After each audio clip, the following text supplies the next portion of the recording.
And for some reason, I was kind of driving along. I live up here in the Bronx. And there was a woman pushing a laundry cart up the hill. This random woman who I've never met before, never seen since, became the inspiration to explore the laundry business.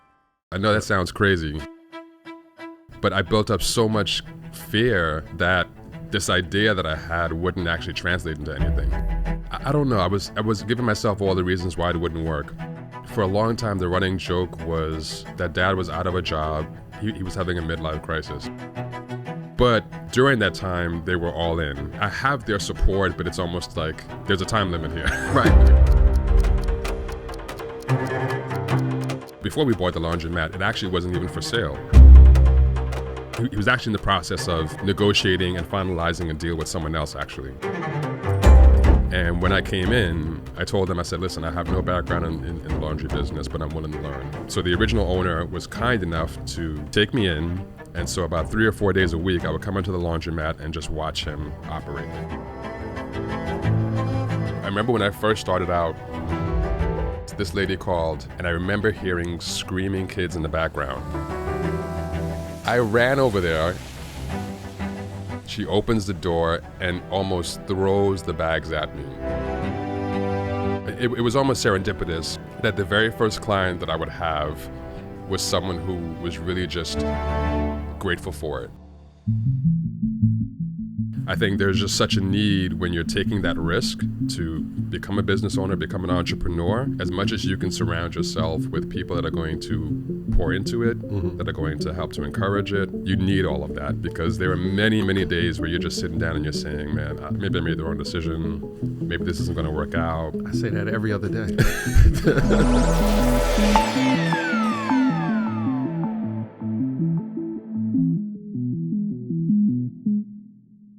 Charles, why laundromat?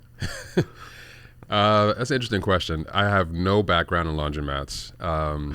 And my background was in nonprofit management and working with young people in community centers and throughout the city. And I was kind of on a trajectory. I wanted to run my own nonprofit, agency. Didn't work out quite that way. And so I was kind of in a space where I got to figure out what the next stage of my life is going to be. And for some reason, I was kind of driving along. I live up here in the Bronx, and there was a woman pushing a laundry cart up the hill. And this random woman who I've never met before, never seen since, became the inspiration to explore the laundry business. So wherever she is, I owe her a debt of gratitude. Okay, so you've totally opened up a can of worms for me, because we've talked before, and I you didn't tell me this part. And the reason why I say you opened a can of worms is the reason we started doing pickup and delivery at our store is very similar. It was an older customer that would come in the store all the time, and she would always tell me, you should do pickup and delivery. And if you did, I would use the service. And I was like, no, Grandma, I'm not doing it. I don't want to deal with these logistics. And then finally one time, like, I don't know, maybe the 9th time, I broke down and was like, I'll just do it if you just stop asking me. Yeah.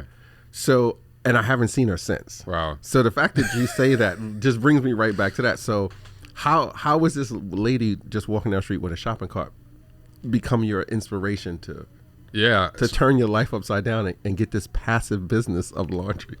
So first it's making me think that there's a random woman walking around New York just inspiring people to go in the laundry business. So this was like, I remembered being summer, and in the Bronx there are a lot of hills. Right.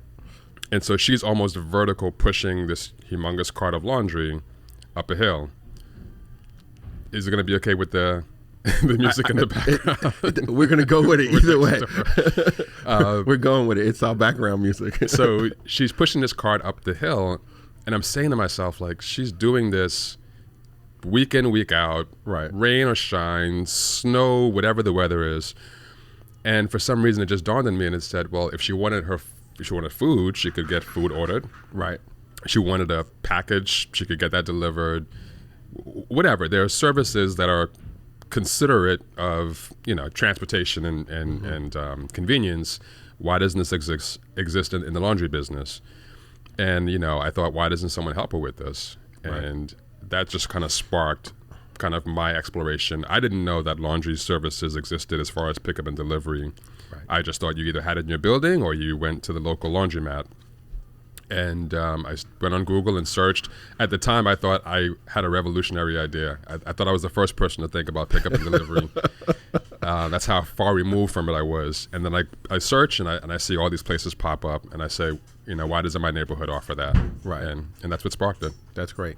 So would you say your background in non-for-profit, driven that environment of helping people and giving back, would you say that was some of the impetus to say, I see this lady with the cart, how can I help her, or how can I solve that problem she has? Yeah, that was it. I didn't know exactly what I wanted to do, but I knew that at my core it was about service. Got it. It didn't really matter what the service was. It could have been food service. It could have been, I don't know, I could have been dog service. It could have been anything. I think for me it really was about kind of continuing that thread of, just being driven to connect with people, work with people, especially those that were, kind of considered disenfranchised. And so for me, the laundry business just kind of, it checked all the boxes, right? It's like you're providing a needed service, and you have an opportunity to also engage with people from many different backgrounds. 100%. So, Yeah. So you mentioned, and you said far removed, which got me thinking. You mentioned when you saw her and you were like, why isn't there like a laundry service to help this lady to pick up her clothes, et cetera, to get her from home to the laundromat? And you mentioned that you didn't even know pickup and delivery existed. You thought like you just invented this new thing. Yeah. Now that you're in it, do you see that as an advantage for you as a laundry business owner, or is it a disadvantage to our industry that people just don't like? It's not like you were living under a rock somewhere. Like you're in the non-for-profit world, you're in corporate America, like you're highly engaged in what's going on in community grassroots efforts, and you had no knowledge that a home pickup and delivery service existed. As a business, as someone entering the business, that was great, right? Because there's this untapped market. It's not as saturated as other businesses, or at least from what I considered. And then at the same time, it was also, so just to be candid with you, when I did the search for pickup and delivery, what I noticed was that the majority of the options that existed were in kind of more affluent neighborhoods. And so that's what in particular kind of sparked, okay, how can I bring this needed service to a community at a price point that makes sense for them? And that really kind of fell in line with a lot of the work that I was doing in nonprofit. That's really what you're doing. You're trying to get these kind of basic necessities that for some reason are relegated to the people with the most resources, to then transfer that to people who need it just as much, if not more, but lack the capital, the connections, the education or the background, or at least access to it. And so that for me, again, just felt like that made sense for me to kind of problem solve this. And again, at the same time, also be able to feed my own need to be able to have a connection to people. And, really kind of have an opportunity to really understand the difference I was making. Got it. So that's awesome. That it goes back to, you said, that whole need of service, that you had that desire to provide service. It didn't matter at that point what industry it was. It was just, how do I continue to serve people and help them? Awesome. So how long have you had this store? So we purchased this store in the summer. Okay. So it's been just over, 8 months? Okay. So it's still super early in the game. Still super early. We started out with the delivery service, which was initially me in my, I don't know if I could even say in my, I don't know if insurance is listening, but it was me in my personal vehicle. They're not. Making some flyers, built a website, and just offered a service to pick up and deliver people's laundry. And I stood out. My family and we have 2 kids. Gave my 8-year-old, he was 6 at the time, handed him a stack full of flyers and made him stand out at the train station exit. We were standing out at train stations in the Bronx and Harlem, and as people were going in and out, I said, listen, son, this is the family business. You have inherited this, If it's successful, it's yours, right? So that was the motivation for him and his older sister, and so we were out there handing out flyers, sticking them on the doors, and eventually someone actually called and asked for the service. That was how it started. How'd that first order feel? It was amazing. I couldn't believe it. I couldn't believe someone actually wanted the service. I know that sounds crazy, but I built up so much fear that this idea that I had wouldn't actually translate into anything. Right. And it was a big hurdle to actually get over. Just to really be as transparent as possible. It was a huge hurdle. I was like, man, no one's gonna want to do this. Like, they're gonna think it's clunky, or I don't know. I was giving myself all the reasons why it wouldn't work. We're our own worst enemy. Yeah. No. And this lady called, and I remember her calling, and I remember hearing screaming kids in the background. The first thing she said was, "When can you get like get your ass here now? Get here now!"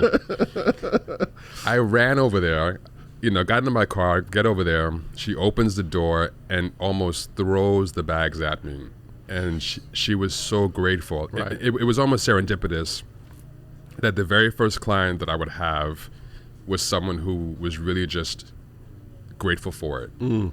It wasn't about how much it cost. It wasn't about even the specifics of the order. It was, someone's here to take this load off of me. I can focus on other things that are important. Yeah. And you've said so much there that we could probably talk all day about. But you mentioned for her in that moment, it was just, can you just get it done? And you mentioned it's like, it wasn't about cost or anything. There's always this discussion in our industry, or this mindset, let me put it that way, that laundromats are in low income, they have to be in low income neighborhoods, or the service for pickup and delivery is only for a certain income of people. And what I heard you just say, it seems like it's more of a mindset and a need versus what are the social economics of an individual or a family. What's your thoughts and opinion on that, without getting like too political? No, but I think you're hitting it on the head. It's when people feel that they're valued, and when they feel that they've found something of value, they'll do what they need to be able to participate in that. Right. And I think one of the big issues that exists is that because it's often so much about price points, people lose sight of where the real value is. And then how do you market that value? How do you help that make sense to a larger audience and not just rely on income demographics? And so for me, she doesn't even know how pivotal kind of her being the first customer was, because it really just kind of hinged on that one experience for me, and the boost that it gave to be able to hear someone articulate how there was value in the service, there was a value in what she was receiving. For me, was like, okay, there's a need here, right? Like I can continue to kind of identify what that need is. I can market it to that need. Obviously, still price it, I think, responsibly. I do believe in responsible pricing. But people that I think feel valued and that find value in what they're going after, I think it then almost kind of just it equals itself out. Right. So I got quite a few things from that, but I'll touch on the ones I think it kind of really jump out. You mentioned it sounds like it's more about the messaging versus the messaging and the value. Let me back that up. Using the right language to convey the value that your service is delivering versus the price itself. When I heard you say that, and that example you said, like she was like, just get it done. I don't take these bags and get it out of here. And it sounds like what you're saying is, when we establish what our value is, and we can wrap the language around that and deliver that to the clientele, they will understand I'm paying X, whether it's higher than the guy 10 blocks away or across the street, because I'm going to get all these things. The value is so important. And I believe, and I could be totally wrong, we're looking more in our industry at price versus that value. I hear more and more conversation. I think we're slowly starting to shift in that direction. I think it's a huge opportunity for us to capitalize on. And I'm sure, I look at this example. We all do it in our personal lives, and we have friends and family, and you probably have clientele.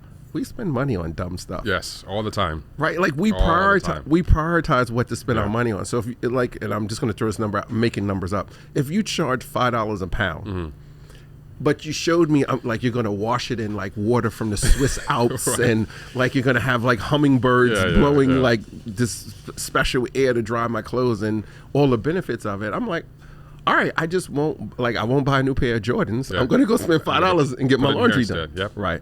Awesome. So that one order came in. All this time you're like, this idea is crazy. I'm going to go pick up people's laundry, blah, blah, blah. And that order came in, and you mentioned how like it validated everything you were thinking. What were some, you mentioned your son, you said was 6 at that time? Yeah, it was 6, yeah. 6, and he said, I bet you he got people to take more flyers than you did. He did. Because they love the kids. They love kids, yeah. Besides that, what were some of these other tactics that you did in the beginning that said, listen, I just got to get the message out there that I'm starting this service? So I initially started with my network of friends. Okay. Right? People who I knew that, if anything else, they at least believed in me, right? Even if they didn't believe in the product.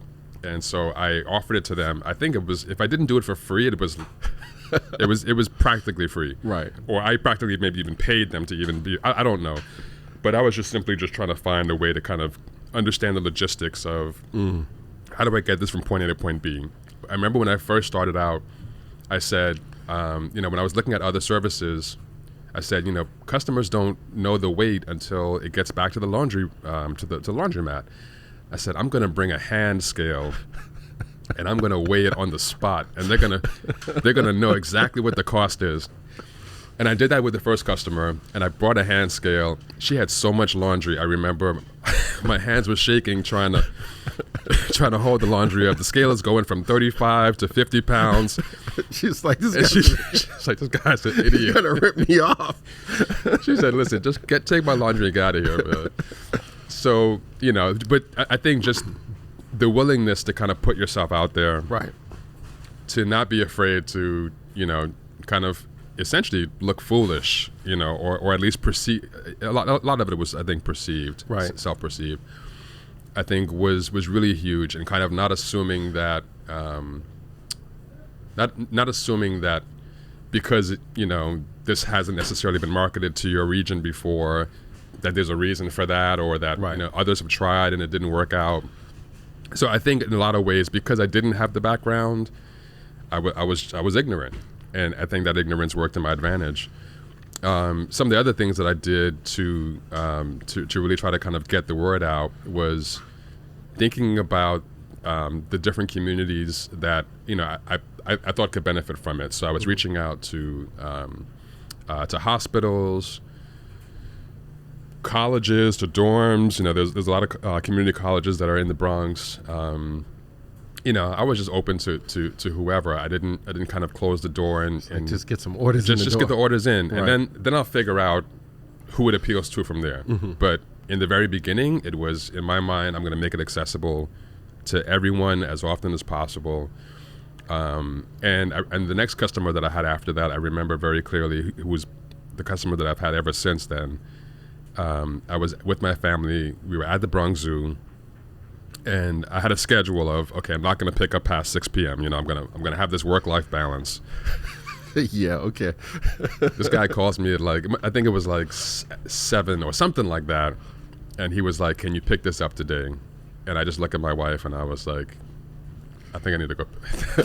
I think I need to figure this out. The animals will still be here. I gotta go." Come back. She was like, "Don't worry, go ahead," and picked up his laundry, and he's been like my most consistent customer since that day. So again, I think just the willingness to put yourself out there and just be kind of willing to go where the market is. Don't overthink it. Right. Just let that stuff kind of sort itself out as time goes on. I think those are the things that have been helpful for me. Yeah, so it's almost, there's some saying I don't remember it, so I'm just gonna make up my own, but it's kind of like, he who's willing to be foolish enough can win at the end. Because you mentioned like you're thinking like I'm probably like a fool out here. I thought the same thing. I was like, people might think I'm a fool running this apartment building with these bags, and you do it, and then you learn something from it, and you get this accomplishment from it. Yeah. So that's awesome. And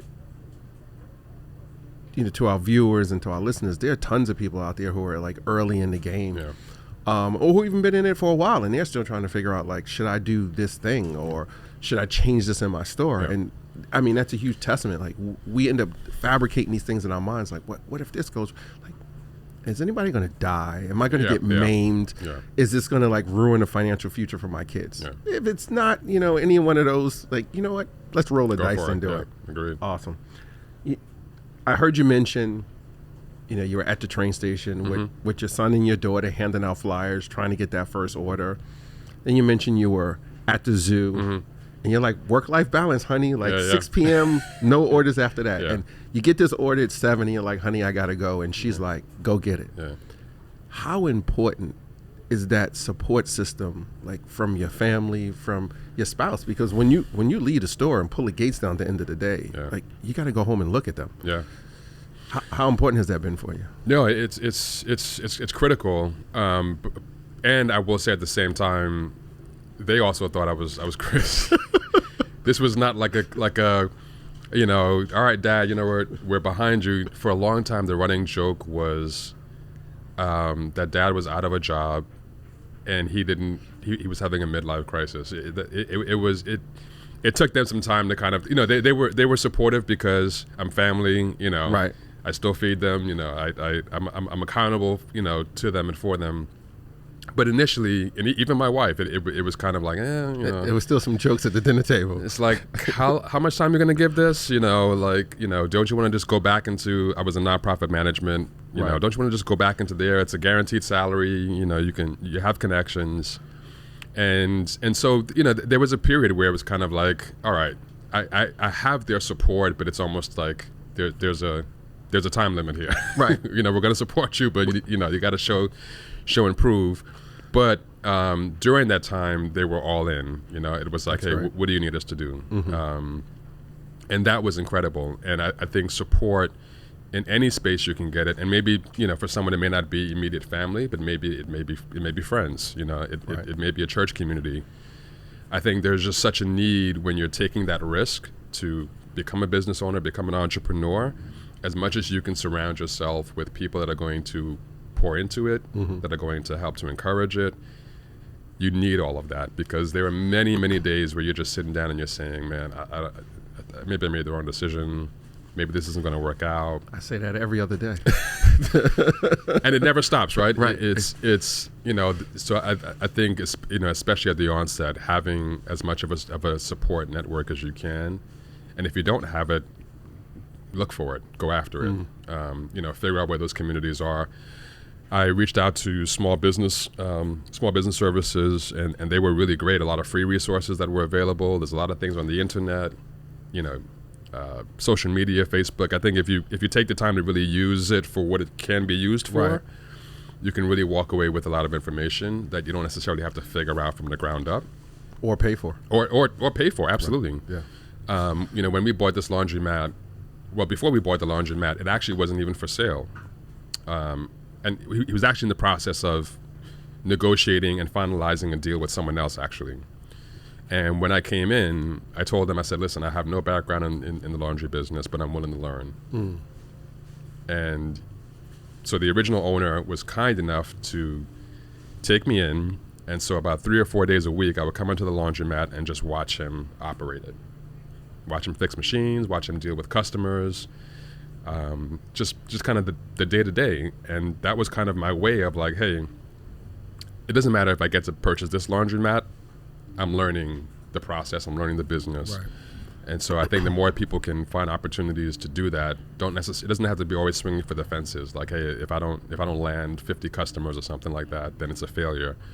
I think as long as you're making forward progress, as long as you're kind of like really understanding what that process is and investing in yourself and doing that, I think eventually the fruits will come to bear. Right. And, you mentioned that you're swinging for the fences, so you don't get 50 customers, but you get that one. But that one could lead to the other 49. Yeah. Because we never know who. Word of mouth is so powerful. It's huge. Yeah. Like, even though we're in the digital age and people think, post something online, when people go and sit down with their friends or families or wherever they are, like, it's something, I don't know, I'm sure there's some psychological study behind this. We love to tell stories about great experiences we had someplace. Yeah. And then we want to be the one in our circle to be like, go to this restaurant. And then when you go, and I'm like, how was it? See, I told you. Yeah. Right. And it's like, I get a badge of honor because I put you on to this place that you had a good time at. Yeah. And I'm sure there's some data behind it, but like, we as an industry, like, there's something we could probably tap into when it comes to that, to harness that customer enthusiasm, I like to call them, and from reading, it's like that super consumer who goes out there and will talk about your laundromat. We'll talk about your laundry service. Like, that's how we met. Yeah. Like, to bring to bring the audience in on it. So, shout out to Aubrey. Aubrey is thank you, Aubrey. Charles's client. Yeah. And my neighbor.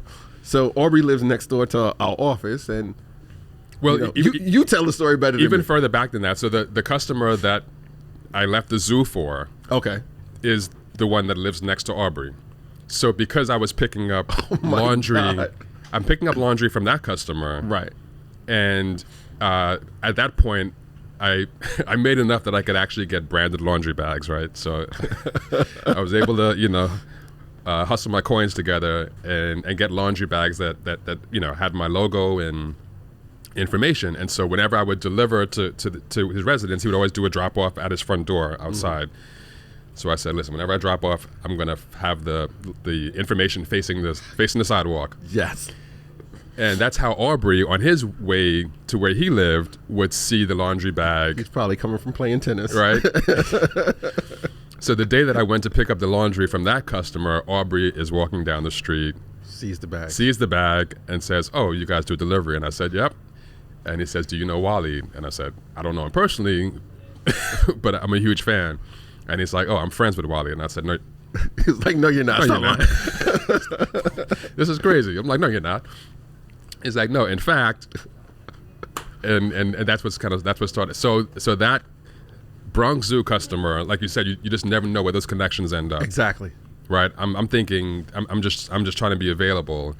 That ends up turning into a moment here and now. So to that customer, wherever you are, I also thank you too. So yeah, I mean, it goes back to, like, we have this. My wife and I have Jess and I have this running joke, and it's like we'll miss a deal or something falls through. Like, sometimes it's always not meant for you. Like, you need to, you get exposed to it for whatever reason, and it's like opportunities come like buses. They come every day. It's just, are we ready for them when they come, and if you're not, sometimes you got to pass on them. Yeah.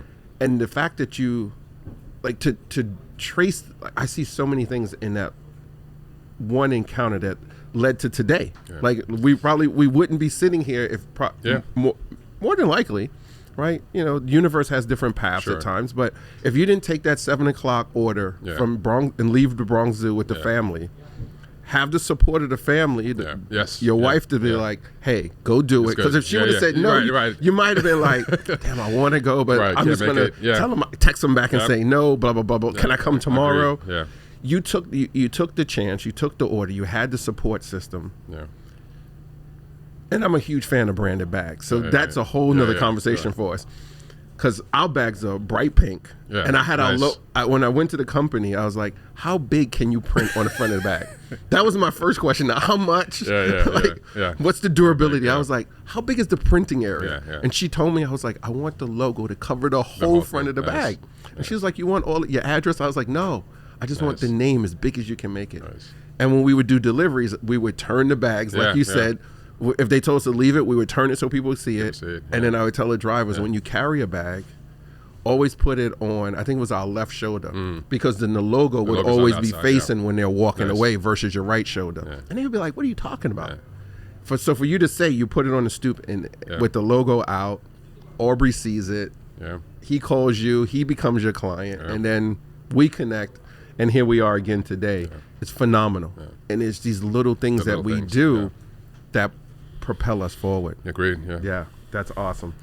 So I hope everybody listening and watching is making notes, like get a branded bag. Yes. Take that order when you don't really want to do it. Maybe just take it anyway because you don't know what it's going to lead to. Awesome. So you mentioned you were doing this pickup and delivery before you got the laundromat. Yeah. Give us a background on like you were doing it. How were you processing the orders and who was picking them up and delivering it? All right. Yeah, these are trade secrets here. So okay. Well, you don't have to give out. No. It's the secret. You could just give us like. It's fine. So I, oh man. So I started getting orders, and I was processed. You're doing it yourself. I was doing it myself. I did the same thing. And because the building that we live in has a laundry room. Okay. So I'm like, okay, I have access to a laundromat whenever I need it, which was critical. That's awesome. So I would get the orders, and I would wash and fold and package it myself. And I did that until I had enough clients that I then took those clients to some local laundromats in the neighborhood. And I said, hey, I have this business. I can give you X amount of pounds. You process it for me. A week. Give me your best wholesale price. Yep. And I did that with about 5 laundromats, and went with the one that that gave me the best price, and obviously also the best service. Clearly. And then they became they that's how I would do it. I would pick it up and then drop it off to them. They would give me a wholesale price, and then whatever I charged the client, I would keep the difference from that. You made the spread.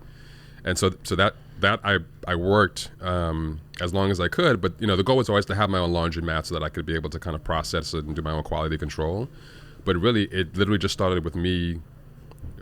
I mean, not hand washing, but everything except that. But washing it, drying it, folding it. You did everything from beginning to end. Picking up and driving, taking calls. I mean, you're just doing it all. So that was the genesis for me. Yeah. And I think first of all, thanks for like really giving us a look into it, where I believe not all entrepreneurs, but some, they're ashamed of the starting point to a certain degree. Yeah. And I think we need to celebrate the starting points more than we celebrate, look, they're making millions of dollars or hundreds of thousands of dollars. Like, that's the stories we hear. Yeah. We always hear like when they're at the peak. Yeah. No one's really talking about the dark, dreary, scary, hard days that it takes to get. We only hear about these overnight success. Like so-and-so is great. Yeah. But that's not what really goes on behind the scenes to get us to, like, those things got you to the store. And it's so funny because when I was doing research on laundromats, I would see all these videos, and we were talking about it earlier. I know. This one guy opens up the coin machine, and coins are just falling out. I mean, it was so much money coming out of it, and I'm just like, all right.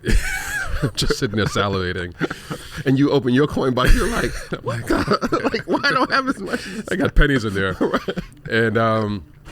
And so for a long time, it was like, I'm now comparing my results with this and feeling like, man, I'm so far off. How long is it going to take me to get there? And then I finally get into the business, and then I know exactly how all that stuff works. Right. Hocus pocus. Right? But initially, I'm thinking, I'm trying to measure myself to these expectations. Right. And, I mean, thankfully, I was able to kind of push through, but it really does kind of, it can be discouraging if you're like, I'm not there. It's taking me forever. What's wrong with my model? And then rather than having a formula, sticking to it and kind of like tweaking it and working it out, you then end up completely trashing it and changing it because you think the results aren't coming fast enough. And so it's almost a detrimental. Huge, yeah. It's detrimental to the entrepreneur, whether you're starting, you're in the middle, or even when some people might say you're closer to like, the tail end of some type of whatever we define success as. Yeah. But you mentioned it. You set a plan, and you're moving through your plan.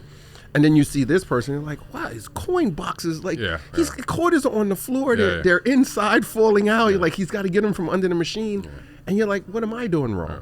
But really, you're not doing anything wrong, because we end up comparing somebody's chapter 25 to our chapter 2. Yeah. Yeah. And we're looking at where they are versus them. And maybe some have, well, we're not going to say all. They're not really highlighting what it took for them to get to chapter 25, exactly. which is what more people, need to see and understand, especially when you're beginning. Because, listen, you know it as well as I do. Entrepreneurship, it's hard. It's hard. Yeah. But it's hard financially. It's hard on the people around you. Yeah. But what's not talked about and people don't understand is it's mentally hard on the entrepreneur itself. Like mental health in entrepreneurship is not talked about. Man. No, I found out the hard way. I tell people all the time, when I went into entrepreneurship, I went into it thinking I never want a boss again. Right? I never want to answer to anyone again. Right? I never want to have to get any approval or have to go through any channels. And I became an entrepreneur, and I went from one boss to 1,000 bosses. Amen. I'm so happy you said that. I'm like, everyone's my boss. That's now. it. Every client is my boss. And that was one of the biggest shocks and shifts that I had to go through, because I had this kind of, when you're an entrepreneur, you answer to no one. Yeah, it's not true.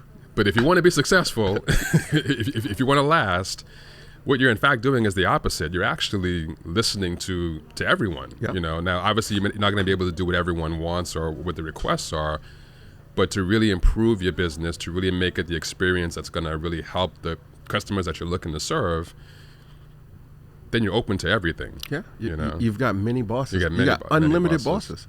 Yeah. Your team members, whether you want them or not. Right. Your clients. Yeah. The good ones, the bad ones. Everyone. They all become your boss because the day they stop coming in the door, the day everything shuts down. Absolutely. And it's like, there's a couple, we call them influencers, whatever term we want to use these days online, where they're like, oh, you should quit your job. You should start your own business. You should be a solopreneur. Yeah.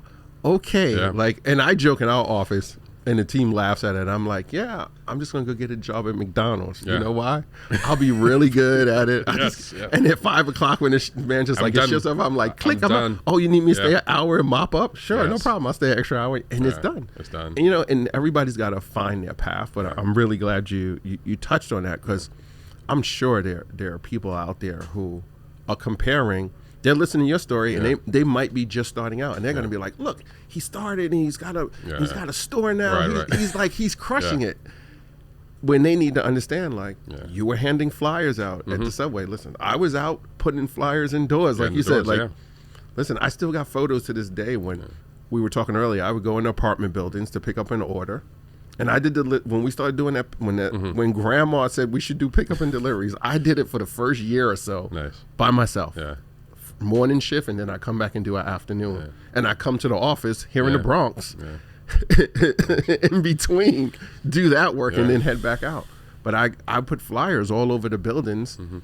I'm surprised no one called me from management at some of the buildings. I so littered flyers, the lobbies. I sticking them under people's doors. I'm being measured because I'm sure I probably broke some federal law stuff. And yeah, you're not supposed to put them in people's mailbox. So somebody told me that on YouTube, which I didn't do. Yeah, I did. So I'm not gonna lie, but I think there's a statute of limitations. There you go. Fair enough. Yeah. So I think I might be fine.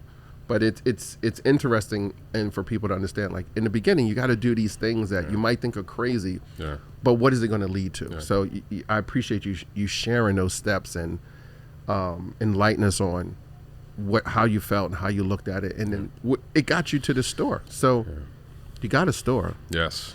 We're here in the Bronx at your laundromat. It's crazy. Yeah.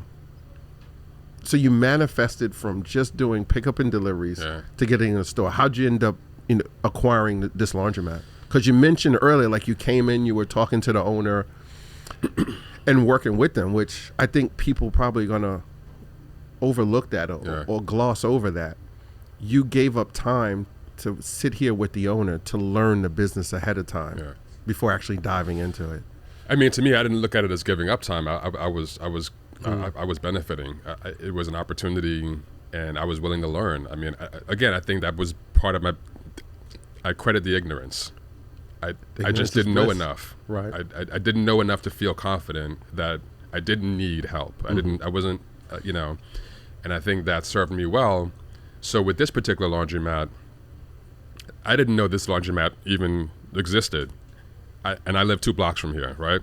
That's phenomenal. Because I had a laundry room in my building, so I never considered looking for laundry. I was just like, I don't, I got it here. I have it right here. And so I didn't know that this laundromat existed until I was processing laundry. I was washing it and folding it in my laundry room. And a neighbor of mine who was also in the laundry room with me was asking me what I was doing, because the way that I was packaged, she could tell I wasn't just doing that's not your laundry. Nobody's that neat. So in the beginning, before I had the Brandon bags, I used to do bows. Got it. So I was like, I got to have a signature or something. So I would actually tie like a big red bow on the laundry bag when I was finished. So she sees me tying this big bow, and she's like, "What are you doing?" And I'm like, "Well, actually, this is my business. I'm doing pickup and delivery." But eventually my goal is to get. I'm like selling my dream to her. She's like, she just asked me about the bow, but I'm like, I'm selling my dream. And I'm like, eventually, I want to get a laundry. Is she a customer now? No, she's. Dang, I was hoping she turned into one. But even better than a customer, she was the one who told me that there was a laundromat for sale. Got it. And she said you should go talk to the owner. He's selling his laundromat. And my first question was, where's this laundromat? And she's like, oh, it's the one here 2 blocks away. And I'm like, there's a laundromat 2 blocks away? Right. So that's when I walk, to the laundromat and kind of start my process. So even at the time when I was doing this, I didn't have the capital. I had nothing saved up. Because you weren't anticipating. I was not anticipating it. You just got into the business. I'm thinking this is going to come like years down the line. So my trajectory was like 2 years. I'm going to save up and be able to have a down payment and do all that other stuff. And then about 6 months in, that's when the conversation, maybe 7 months in, the conversation happened. And I had nothing saved up. I mean, I had something in the 401k, had some small, I mean, when I say small, I mean like below like $5,000 in like investments. Because you weren't thinking about executing a business purchase at that time. Wasn't you were on even a different trajectory. Wasn't even there yet. Right. But again, it was an opportunity, right? And it was just, whatever it was an opportunity for a conversation. So I go in, I talk to the owner, who wasn't here because the owners are absentee. Owners are absentee, but his number was on the wall. So I give him a call, tell him I'm interested, and he's like, "I'm sorry, not interested." So I said, "Listen, I'm trying to get into the business. Can I at least learn just kind of what the process is like?" Right. And ironically, and he kind of tells me this story much later after we sold after he sold the laundromat to me, that it was that approach that ended up convincing him that I was the person he wanted to sell it to. At the time, I was just glad to just kind of be around, and he would show me how to fix the machines, and whenever he would call, I would stop whatever I was doing and meet him at the laundromat and just kind of devote time to it, and I'd ask him questions, and he was gracious enough. I can't say this enough. He was gracious enough to take the time to really teach me, and I value that forever. Both as my landlord, but also as a genuine friend. Right. But after after we ended up agreeing on selling it and everything went through, and even months after actually having the laundromat, he kind of just in a conversation one day just said, it was because of kind of those moments and those kind of initiatives that I took that for him was like, he was already in the process of selling it, and he was like, you know what, I think I'm going to sell it and gave me a shot. So I'm eternally grateful for it. That's phenomenal. Too. You reach out to him. He tells you no. Yeah. Totally rejects you. Yep. And you're like, well, listen, can I just learn from you? Like, and I use the word giving up time before in the context of business and return on investment. You were willing to come and learn from him for free. It's not like he was putting you on payroll. You were an employee. Like, okay, you manage the store for me, or you do X, Y, and Z. You were just shadowing him to say, when can I learn? Like, what can I learn from you about this business? And it sounds like he would just call you on a moment's notice and be like, I'll be at the store like in 3 hours. I was at the gym because I had mornings free because I wasn't working, and I would be in the middle of my workouts, and he would just call me and say, hey, I'll be there in 30 minutes. Like, all right, yeah. I'll see you in 30. Then I'll meet you in 30 minutes. Right. Yeah. That is phenomenal. And it goes to say something about people's character, where he says to you later on, I've decided to, like, he could have probably sold it to anybody.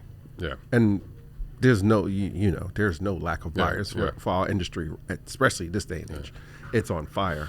But for him to say, I'm going to make the decision because of the efforts that you were willing to put into it, and technically you were getting something from it. Yeah. But really, if we look at it in the grand scheme, yes, you did. Yeah. But in that moment, you got nothing from it, but you got knowledge, which is totally valuable. Yeah.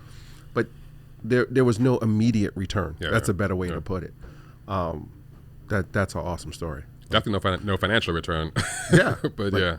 You were getting the knowledge, but if you didn't acquire a laundromat at any point in time, that knowledge would not have been useful. Yeah. Because it was so specific. It was niche to this business. Yeah. Wow, that's great. So you live 2 blocks away from the store. You live in the community. Yeah. What is the impact? How does it make you feel to have a business like you're serving people like Yeah. It's a dream. Even you asking me that question, and I have friends who get on me about this all the time, that they try to get me to celebrate and recognize all the miracles that have happened to get to this point. And I'm just in such a fog of just trying to grow the business and make it successful. Welcome to my world, my man. So I don't even stop to think about these things until someone asks or brings it up. So even you asking me right now is like putting me in a space of this is crazy. Like when I really think about it, this getting to this point feels ludicrous. I don't say that lightly. It feels strange. I don't know what else to say about that.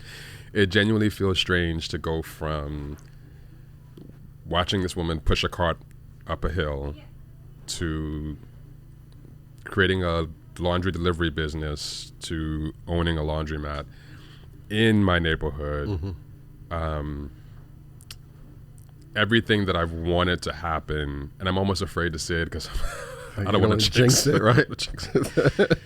But I couldn't have drawn this up. I can say that I knew what I wanted, and I know what I want. But I would be a fool to say that I saw this coming. I wouldn't even put that out there. Right. I believe most people who've reached a certain point in business days. A friend of mine is a partner. He's in the food industry. Yeah. He's got a bunch of stores. Yeah. And he says that I had no master plan for this.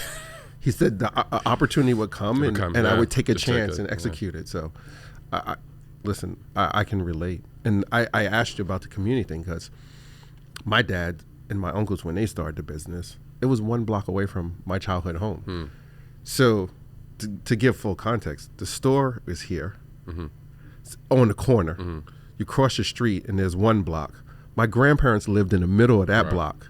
And then you cross another street and I lived at a couple of houses from the corner of that block. Yeah. So legitimately, every time I walk to the store, I pass my grandparents. Hey, what's up? Yeah. And everybody's outside watching me as a kid cross the street to make sure. And then I go to the store. Yeah. And to grow up or, just to live in it, it's not like you can turn a switch off because someone here that you're serving, you might see in the supermarket later on or, at the zoo. Yeah. And they're like, hey, that's, And that's the difference. I mean, having that connection where it's like, I remember having that as a child. I remember having that relationship with the corner store clerk, or the person at the gas station, right? Like when you go to get your snacks or whatever it may be. That's how I grew up. I grew up where people the business owners were like family, and to now be that for other people, that when they see me at Target or wherever it may be, it's like it's kind of this like the head nod, like I know that guy. Hopefully, it's the good head nod. No. It's totally good. Messed up my order. I've gotten those before. Thankfully that hasn't happened yet, but just kind of like, man, okay, I'm now that for someone else. Right.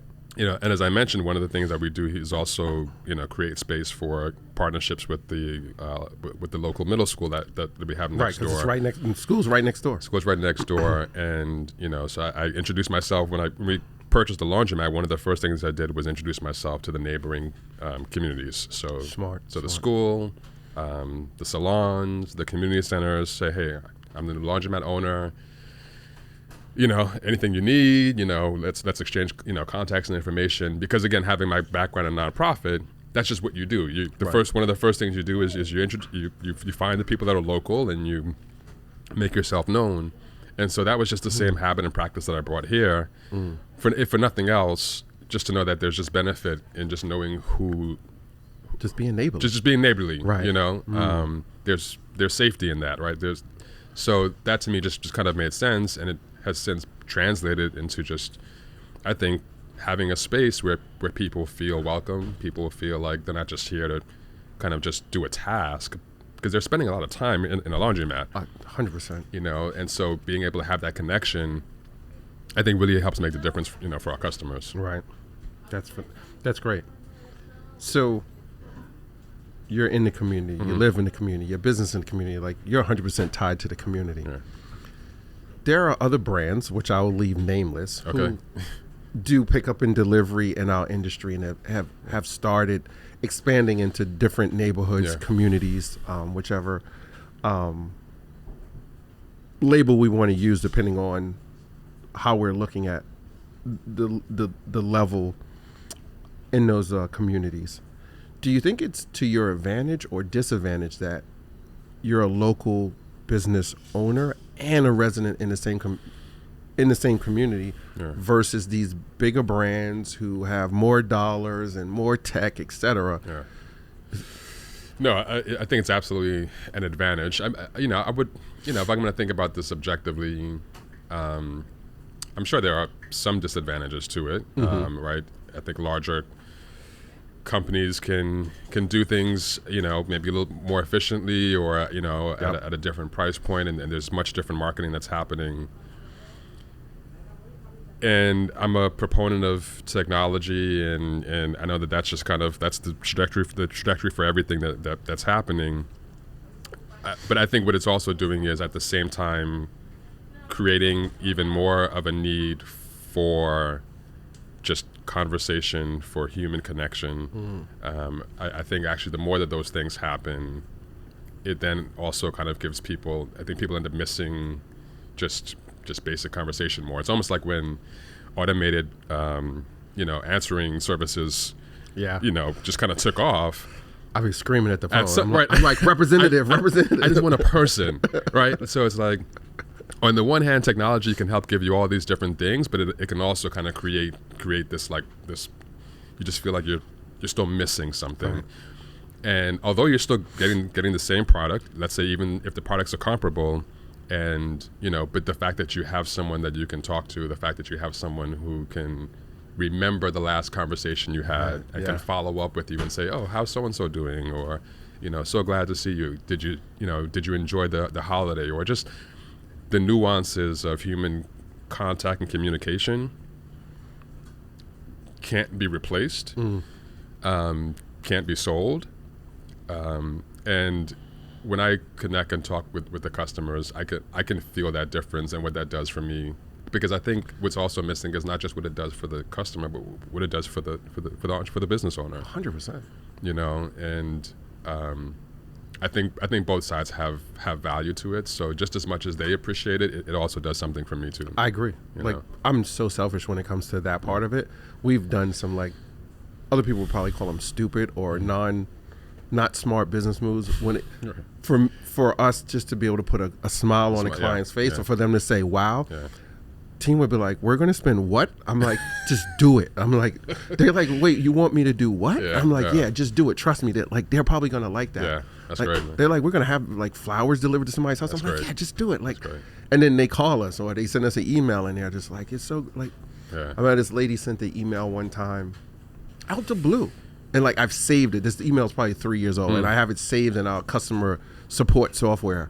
And I look at it from time to time and she's like, I'm just sending you this message because if you don't know or no one has told you, you guys do a really good job. You provide a great service to the community. And she said a few other things. She's like, I just want you to know I appreciate you guys.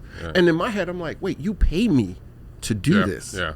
But she sends this email because of the experience she's had with us. And it's as you said, the experience is beyond transactional. Yeah. It's this human connection, and how do you build this relationship? And I believe, and I had shared a piece in Wash Weekly about it. For us as local business operators, the advantage is community. It is, yeah. Where we get to beat everybody on community. And if we focus on building a community, whatever that might be, a community online, a community in your store, for pickup and delivery, et cetera, you can really accelerate the business, word of mouth, exposure, and all those things that go along with it. So it's phenomenal. It's great. And it's a bit of a slow grind, it's you may not see that return on investment immediately, but the relationships that you build, they do come back. Like I said, they come back to bear. Or we'll just get calls for an order and say, "Oh, how'd you hear about us?" Right. I'm thinking it's Google or Yelp or something that I'm putting money. Right, something you're spending money.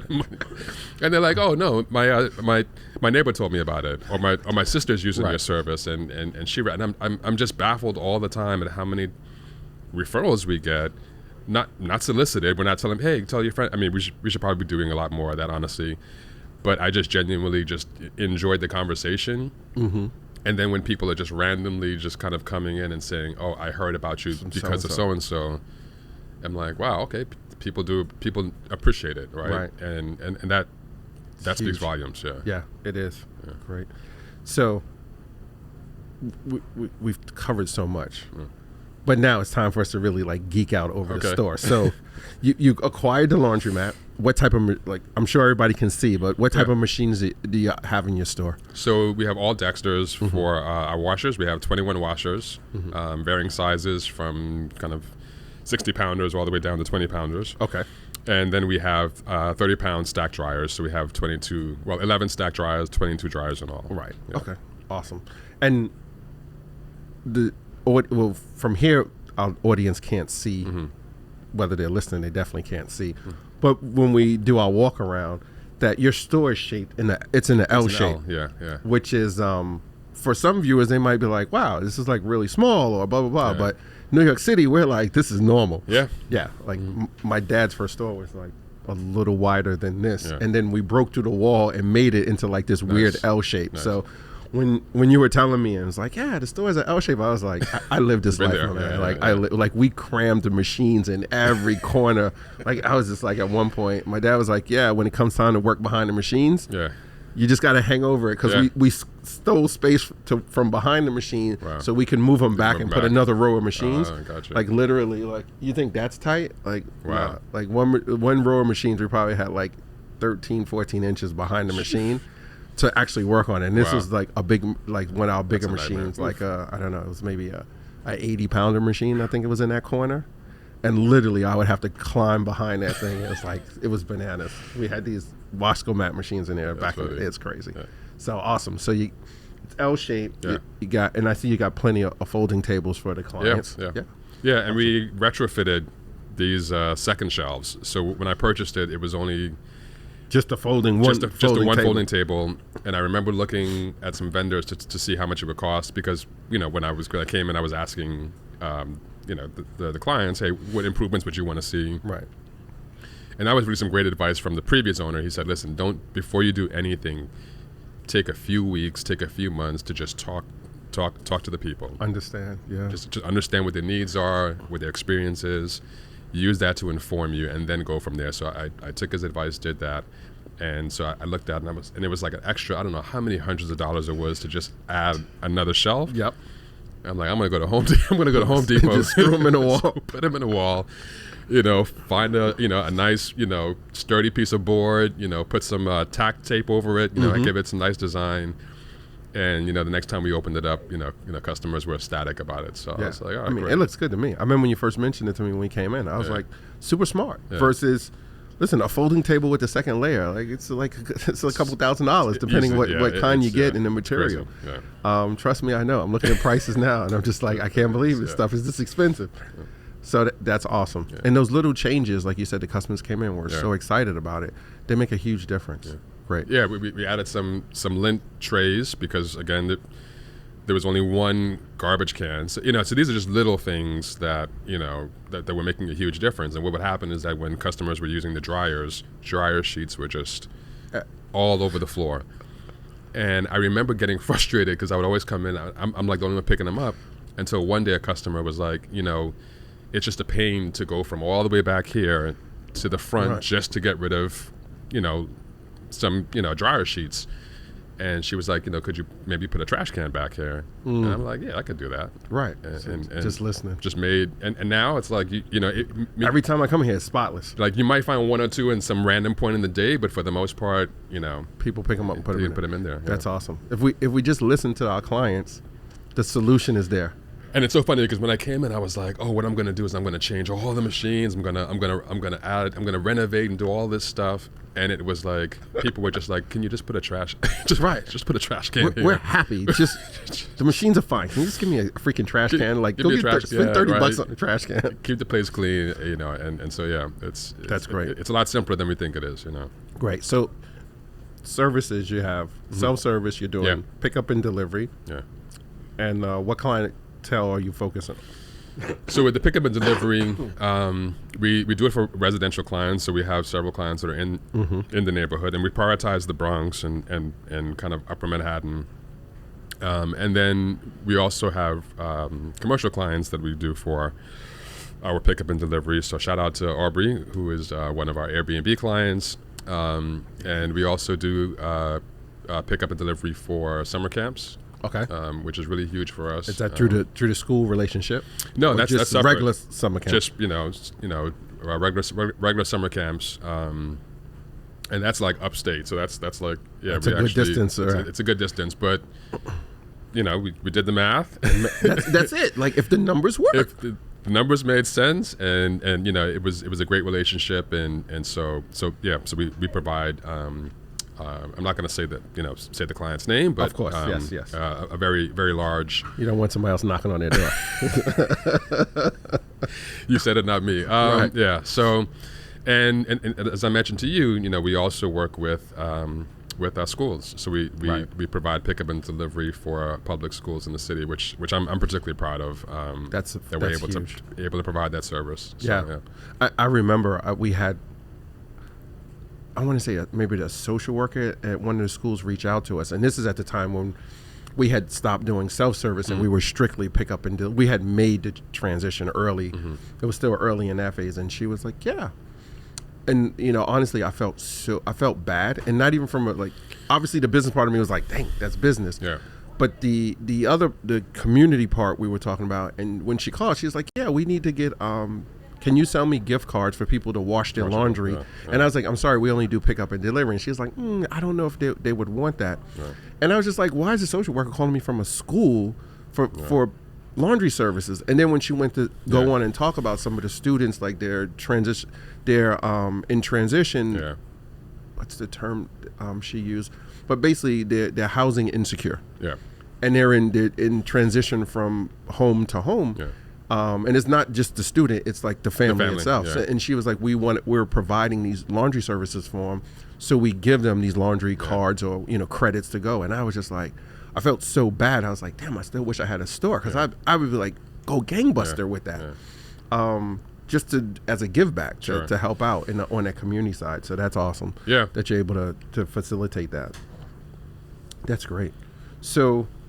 Like you've touched almost every side of the business in the 8 months that you've been. You pick up and delivery. It's wild, man. You got a store. Yeah. You're involved in commercial. You're involved in residential and the community part of it. Yeah. What's your goal with laundry? How far does this go? Yeah. So I think for me it's continuing to provide the service to people that need it. I think that's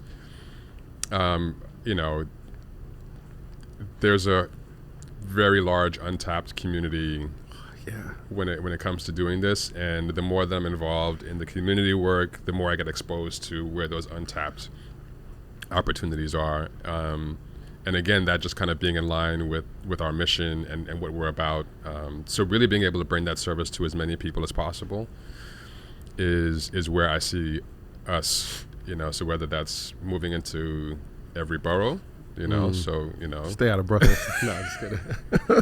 It's more than enough. You're welcome, man. It's more than enough. I appreciate that. You know. So, but that's our goal. That's our goal, is to be able to at least have one location in every borough, and be able to bring the service to as many people as we can. That's awesome. Yeah. All right, great. Listen, Charles, I greatly appreciate your time, and I appreciate the opportunity, man. Letting us come in and sit in your store, and more importantly, share your story, not just with me, but with our audience, and someone else is out there. And I'm willing to bet, out of the episodes we filmed and we will film in the future, your story will definitely resonate with people who are in the industry or about to get into it. You shared a huge component, especially on the thought process and how we as entrepreneurs tend to beat ourselves up and think one way when reality is something totally different. So, well, I you know, this wasn't planned, but I just want to take the opportunity to share my appreciation to you, Waleed. Thank you. I didn't mention this initially, but when I was starting out, I was looking for people to model my business after. And you were the one that I connected with the most, because you shared so much about the reality of the business. I remember to this day watching a video of you explain your ticket process, and how you had, you know, you had these, you know, had these kind of pre-made, you know, well, you would create these tickets and then cut them out in sheets, and I'm like, that's a great idea. I need to figure that out. I remember your video on packaging socks, and kind of these little details that help make the difference. And when I reached out to you through Aubrey, you were responsive, you know, and you took the time to come out. And for whatever that's worth, I think if there are more people in your position who, there's a significant level of humility, I think, that shows for someone at your level of success to take the time to invest in someone like myself is like that level of confidence boosting that happens. I can't speak enough to. Really, outside of anything, I don't know who this broadcast is going to reach or wherever it's going to go, but I think just genuinely having people like you around, it really makes the whole process a whole lot more enjoyable. Thank you. I see kind of where I would like to be, and kind of not just be successful, but be able to give back to other, you know, potential, you know, business owners, man. So I just want to just genuinely say thank you to you for the time you've taken, the wisdom you've given. You've never, any question I've ever asked you, you've never told me no to. I haven't asked you how much you make yet, but I didn't ask you either. I'm going to set that up.